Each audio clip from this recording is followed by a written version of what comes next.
Hey guys, in this tutorial I will show you how you can create an outline effect like this in Spark AR for your Instagram filter.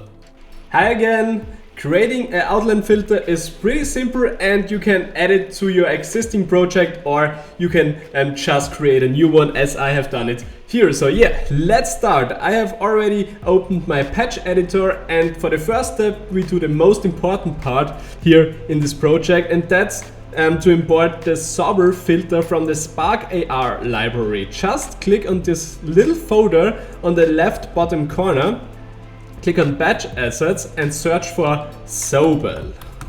Hit enter and then you will see the sober filter here in the results. Just click on it and then import it for free.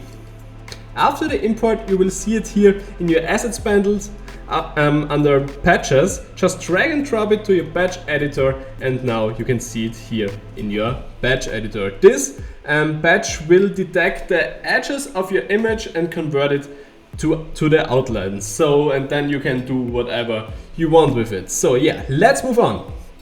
The next thing we have to do is to extract our camera texture from the camera object and to create and produce a batch from our device object. Just click on the device and then click here under interactions, produce a batch, create. This will show up immediately in the batch editor, and for the camera texture we have to drag and drop it to our batch editor. So now the fun part begins. We have to connect our batches. So for the first thing we have to connect the rgba output from the camera texture to the texture input of the sober filter. Then we have to add a divide patch to our patch editor, and here we have to connect the screen size to the first value and screen scale to the second value. The output just connected to the texture size of the sober filter. Now we have to add the swizzle batch to our project, and here we have to connect the output of the sober filter to the value, and then we have to create a new material. Just create it, I will call it lines, and then set the shader type to flat. So to extract a patch out of your material, just click on this little arrow next to texture under diffuse, and batch asset will appear in the batch editor. And now you just have to connect the output of the swizzle batch to the input of the material batch. So nothing is happening here, but we will change that. We have just to create two objects, a canvas object, and in this canvas object we have to create a rectangle object. Now you will see this little square on the left upper corner. Now we have to make sure that this covers the whole viewport. For this, just set the view to fill with, the width to fill with, and the height to fill height. Now you can see me, but yeah, let's change that. Just go to materials and apply the lines material we have created, and now you can see we can already see these outlines of our picture. But as you already can see, there is something really strange going on with my skin.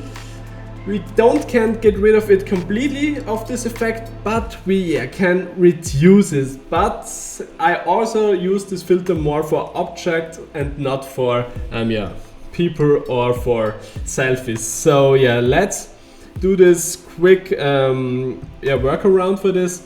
We have to go to the to our material, set the blend mode to add, and reduce the opacity to about 40%, but of course you can set it to whatever value you want. Just make sure you like it. So now we want to shift the lines a little bit upwards and a little bit to the left, but because now the lines are sitting exactly on the detected edges. So go to your rectangle object and then position. Here you have two values for X and for Y, both are 0, and now set both to -10, and you will see we can shift this a little bit to the left and a little bit up. You can type in whatever value you want.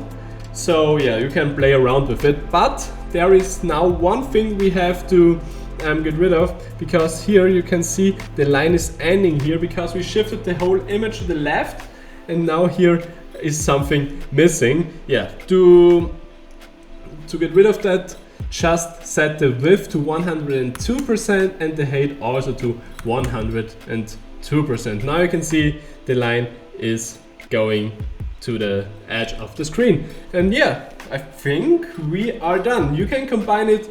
You can combine this filter to your existing LUTs template or to any other filter you have created. So yeah, let's have fun and create something cool. If you like this tutorial, just give it a thumbs up, and if you don't want to miss my next tutorials here on this channel, just hit the subscribe button. It would mean a lot to me. Yeah, guys, thanks for watching and see you in the next video. Bye!